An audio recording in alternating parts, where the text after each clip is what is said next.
Hi everyone, welcome back to Wrestling for Fun with Father and Son. I'm Father Matt, and this is Son, Okay. and this is our AEW Double or Nothing reactions.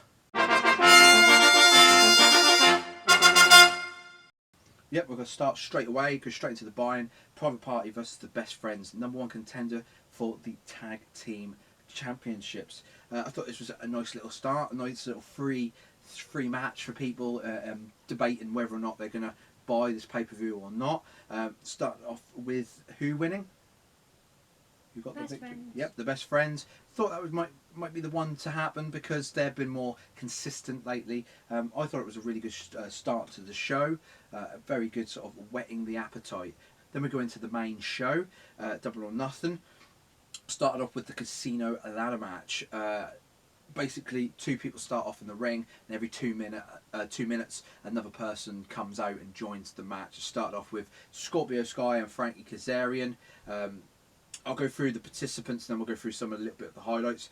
Frankie Kazarian, Scorpio Sky. Then it was Kit Sabian. He came out next, followed by Darby Allin, Orange Cassidy, Colt Cabana, Joey Janela, who was a replacement for Ray Phoenix, because Ray Phoenix this last Wednesday picked up an injury. Then it was Luchasaurus, and then the ninth surprise participant, shall we say, was announced, and it was Brian Cage. Brian Cage. Yes, kind of. It's been teased for a little while. It might be Brian Cage. I thought it might have been a WWE. Somebody from the WWE had just been let go, but it wasn't. It was Brian Cage. I'm glad it was Brian Cage and not a WWE superstar. I was really, really happy with that. Brian Cage had a really good showing in this. They sort of built him up to be a bit of a beast. Darby Allin did a very nice spot with a skateboard, didn't he, Kai? What did he do? He climbed over the top of the ladder and then onto Ferguson on another ladder. He actually broke the ladder and he probably injured himself. Yep, he was on top of the ladder with a skateboard, jumped off that ladder with the skateboard, through to Frankie Kazarian that was on another ladder, but I think Frankie Kazarian moved out of the way and he went straight through. Looked like a wicked land. Took him effectively out of the match for quite a while, to the point where I was actually a little bit concerned that maybe he was injured because he just didn't participate in that match. Joey Janela did, or shall we say, sort of backtrack a little bit. All the participants sort of ganged up on Brian Cage as he is this beast. They sort of took him out to the ring side. They literally dumped ring barricades, chairs, everything. They even picked up one of the poker chips, big massive poker chip, dumped it on top of him. Then Joey Janela picked up a participant on his shoulders to start rolling sort of bomb onto that chip. But the end of this match was that Brian Cage scaled the ladder and got the poker chip to say that he's got a future world title shot. I'm glad they kind of went that route as well. Darby Allin did come back in at the end of this match, and Taz, who seemed to be aligned himself with Brian Cage, sort of came out. As we've seen in vignettes for the last couple of weeks, Taz has been trying to sort of rally Darby Allin to no effect, and so this is kind of like a sort of back sort of nod to that. But yeah, Brian Cage is now going to go for a future championship opportunity. Next, MJF versus Jungle Boy. I thought this was a nice little average match, quite good. I think MJF's a very good talker. I just don't think he's that great of a wrestler. But in the end, it was MJF, wasn't it, who got the victory? Yes, I think it was MJF. He got the victory in the end. Told the story about working on Jungle Boy's shoulder at one point as well, and he just didn't have enough to basically overcome MJF. A nice little thing to mention is that MJF didn't actually have Wardlow with him, which is quite interesting because normally he doesn't. But anyway, next it was Cody Rhodes versus Archer for the TNT Championship. Mike Tyson came out, and somebody needs to tell Mike Tyson that belt's not his. He held it right here at the midsection for the whole match.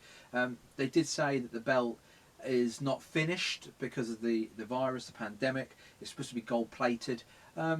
The belt, I'm not too overly fussed about it. I think it was okay. It could have been more grotesque, shall we say, like some belts we have seen in the past, but I thought it was okay. To be fair, I don't even know if it needs to be gold plated. I kind of like that silver look to it. That kind of makes it look like it is sort of a mid-carder, sort of, you know, not as important as the AEW Championship. That being said, this was a quite nice match, backwards and forwards. The end of this match was that through referee being distracted by Jake Roberts because he's trying to get in the ring, Double A on Anson, who was ringside as well for Cody. He swiped the legs out from Archer. Another referee come out, said, I saw it, he needs to go. They sort of pointed to Mike Tyson, who said, yep, get him out. He then got out. Jake Snake went out as well. He then came back with like a bag, which was supposed to say was like supposed to have a snake in it. And then basically Cody got the victory And also through the distraction. Tyson, will not allow the snake. Yeah, that's basically it. Yep, that's right, Kai. Yep, he come out with the bag, which we was thinking was a snake. Mike Tyson then squared up to him, and that's kind of how he didn't get to the point where he got the snake on Cody. Cody then did, what was it, 2 crossroads, I think it was. 2 crossroads, and he got the victory, so he's the new TNT Championship, the first one. Next, Penelope Ford versus Chris Stratlander. Not going to say too much about this, only that it's supposed to be Britt Baker. She's actually injured. She is going to be on this week's Dynamite to address how long she'll be out. They did say it was a fracture and a tear of the ACL, I think it is. So she could be potentially out for a little while. Let's say, not much this match. Chris Stratlander won.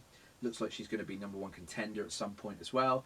Next, Sean Spears come out. They've been saying throughout the whole show that Dustin Rhodes wasn't there. He hadn't been seen. So Spears come out, did a bit of mind games, kept playing Dustin's music, only for them to then play the music again, because Brandy Rhodes then came out, him to say, and then for Dustin Rhodes to be in the ring behind Spears. They had a match, only for then Dustin Rhodes to get the victory. That's basically it. Next, AEW Women's Championship match, Nyla Rose versus Shida. No DQ, no count out. This is quite brutal. It was a nice little match, this. I quite liked this one. I'm not really high on the women's sort of scene as it is in the AEW, but I thought this was quite good. There was some quite good bumps and spots. In the end, it was who? Shida. Yep, Shida is the new women's champion. Bit of an upset. I didn't think she would get it that soon, but she is now the new women's champion going forward. Next, one of 2 main events, John Moxley versus Brody Lee for the AEW World Championship. No Dark Order interference in this match. I was really, really happy with that. Did not want to see Dark Order muddy in this match. This was a really cool match.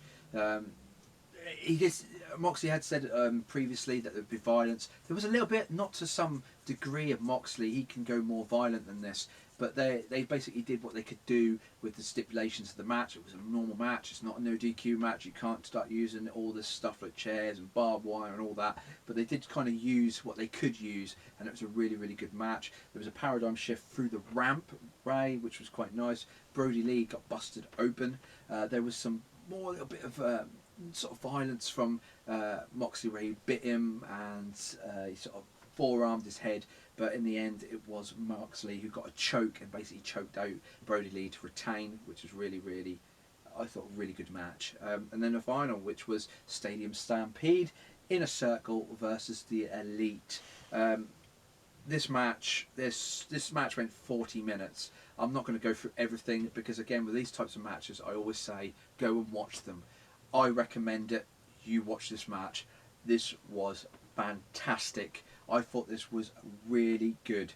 I'll go through a few of the points. I don't want to go through everything. I don't want to spoil it for everyone, to be fair, because I think it's worth watching. To be honest, I don't think I'm going to go through any of the points, to be honest.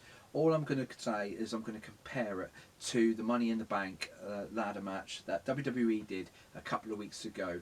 I'm not going to go through the result. I'm not going to say anything. I'm not even going to spoil it, I don't think. I'm just going to say you need to watch this match because I think it's worth enjoying it. If you haven't watched it, go and watch it. Money in the Bank was the kind of same thing. I could see that AEW were doing a nod to that and saying, look, we can do that better, and I think they did. I was absolutely brilliant, absolutely fantastic. This is how you do it. WWE, you've been put on notice because this was fantastic. I just can't praise it anymore. There'll be some people out there who say some things are a bit stupid, but hello people, this is wrestling. This is wrestling. You know, the WWE have done some stupid things. 2 weeks ago, they threw Rey Mysterio and Aleister Black off a building. The next day, they were fine. People, this is what wrestling is. It's just pure entertainment, and this was really entertaining. I never got bored. I'll say that about the Casino Ladder match as well. Never got bored with that match. I didn't sit there going, oh, I wish this was over. Same with this last match. It went for 40 minutes. I was not bored for one single minute. I thought this is the standard. WWE, watch this match. take notes, because this was the standard. I just can't say enough about this. This pay-per-view I thought was very, very good. Better than WWE, better than WrestleMania, hands down. There's some people, you'll disagree with me, that's fair enough. I've got no problems with people disagreeing, but me, for personal taste for wrestling, this was very good. This is one of the best things I've seen in a very long time. AEW are killing it. I really, really believe that. I think they're doing excellent with these shows. And that's basically all I'll say, is that I thought this was a very good pay-per-view. I was really looking forward to it, and it delivered. Anyway, I've waffled on. What do you think of AEW Double or Nothing, Kai? What did you think of the whole show as a whole? I think it was amazing. I think it was amazing as well. What did you think of that last match, the Stadium Stampede? I think it was super duper good. Super duper good. And there you go. So if you like this video, please like, comment and subscribe. If you've got different opinions, you thought it was rubbish, it was the worst thing in the world, or whatever, then let us know. I'm always open to opinions. I really love people's opinions, and I like to know why. Why do you think it's rubbish? Why do you think it's really good? I love that side of this sort of, if you want to call it a job, of doing YouTube videos. I love that people do comment there and share their opinions, and I would like you to share your opinions on this pay-per-view, because I'd like to know what people think. So yeah, I think we'll leave it there. So we'll see you in the next video, which will probably be AEW Dynamite, where we see the backlash from this pay-per-view. So yeah, I think we'll leave it there. So I'll say goodbye. Say goodbye, Kai. Goodbye. Goodbye.